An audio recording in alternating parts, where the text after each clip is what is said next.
Au large des côtes africaines, El Hierro est la plus petite île de l'archipel des Canaries. Avec ses falaises abruptes et ses paysages volcaniques, cette parcelle de terre d'à peine 280 km² fut longtemps considérée comme le bout du monde. Classée réserve de la biosphère par l'UNESCO, l'île d'El Hierro se distingue également par une étonnante innovation. Pour subvenir aux besoins en électricité de ses 11 000 habitants, elle n'utilise désormais que l'eau et le vent grâce à la mise en place d'une centrale hydroéolienne unique au monde. Une prouesse technologique qui réunit de façon originale un parc éolien et une station hydraulique et qui permet à l'île une indépendance énergétique totale.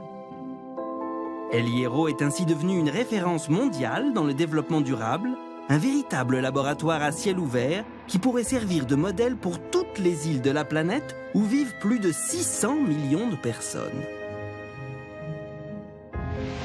Vous êtes donc sur le point de débarquer sur le premier territoire au monde totalement autonome grâce aux énergies renouvelables, un des projets les plus ambitieux jamais imaginés en la matière. Le projet visionnaire de Thomas Padron se résume ainsi. La centrale associe 5 éoliennes et 2 bassins. L'un à 700 mètres au-dessus du niveau de la mer, l'autre 650 mètres plus bas.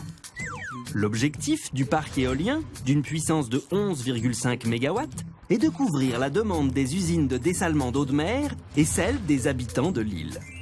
Avec le surplus d'électricité produit, l'énergie éolienne sert en second lieu à propulser via une pompe l'eau du bassin inférieur vers le supérieur.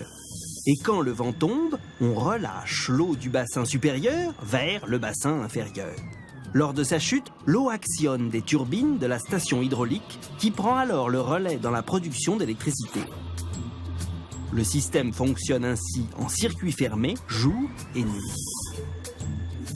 Les deux énergies complémentaires permettent de compenser l'intermittence du vent pour que les habitants de l'île aient toujours du courant. En convertissant les moteurs des usines de dessalement à l'hydroéolien, la nouvelle centrale a révolutionné les coûts de production et a permis à l'île de s'affranchir totalement du pétrole. L'homme qui dirige cette centrale s'appelle Juan Gil. Avec seulement 2 autres ingénieurs, il contrôle l'ensemble du dispositif. Le parc éolien, c'est l'énergie primaire. Car sur El Hierro, il n'y a pas un seul jour sans vent. Les éoliennes mesurent 64 mètres de hauteur. Chacune est dotée d'une tête rotative qui permet d'orienter les lames au vent pour une meilleure rentabilité. Et lorsqu'il y a un excès d'énergie produit, les éoliennes servent en second lieu à faire fonctionner une énorme pompe. Ici, c'est le système de pompage de l'eau. On prend l'eau du réservoir inférieur et on l'envoie au réservoir supérieur. Ça va donner une stabilité au système du réseau électrique de l'île. Et comment? En régulant puissance et fréquence. 380 000 mètres cubes d'eau sont stockés dans le bassin supérieur. Et quand il n'y a pas de vent, cette eau est relâchée à grande vitesse à travers 3 km de gros tuyaux qui l'emmènent 650 mètres plus bas.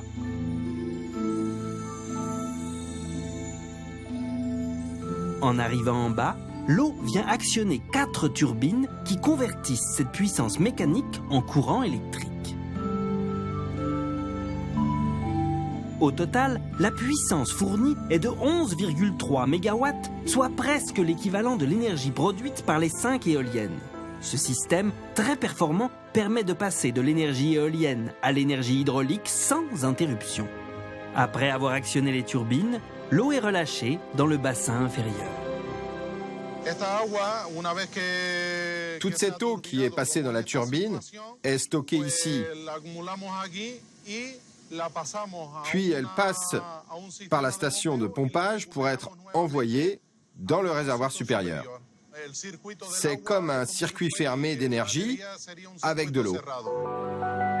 La centrale hydroéolienne, via les usines de dessalement, produit 60% de l'eau douce d'El Hierro, mais les 40% restants sont captés eux aussi de façon totalement respectueuse de l'environnement en maximisant les ressources naturelles.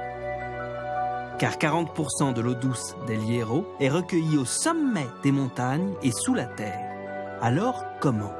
Eh bien, d'une part, en utilisant l'arbre fontaine, un arbre découvert il y a 5 siècles par le peuple autochtone de l'île.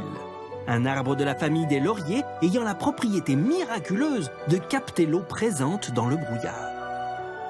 On le retrouve en grande quantité sur les hauteurs de l'île, là où les sommets accrochent les nuages. Car s'il ne pleut pas sur El Hierro, il y a en revanche très souvent du brouillard sur les hauteurs.